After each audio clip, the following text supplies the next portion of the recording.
Bildiyimizə görə Ramazan ayında Qədir gecələrini yaşayırıq və bu Qədir gecələrində insanların, müsəlmanların müqəddəratı həll olur, talehi həll olur.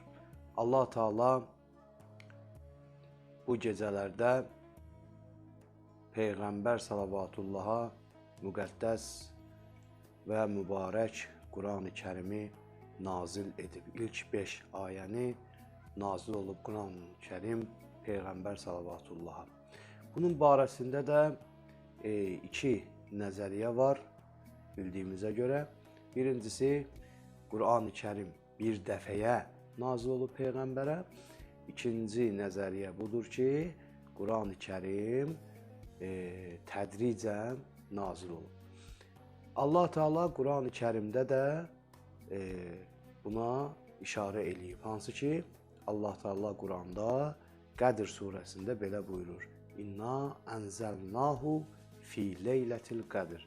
Ey Peyğəmbər, biz Qur'anı sənə Qədr gecəsində nazil elədik. Və yaxud da digər ayədə Allah Teala buyurur. İnna ənzəlnahu fi leylətil mübarək. Biz Quran-ı Kərimi mübarək bir gecədə nazil elədik.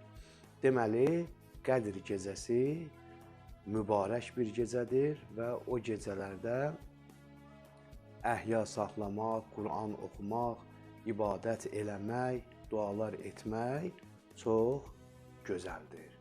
Və bu gecə isə 1000 aydan üstündür. Hansı ki, Quran-ı Kərimdə Allah Teala buyurur.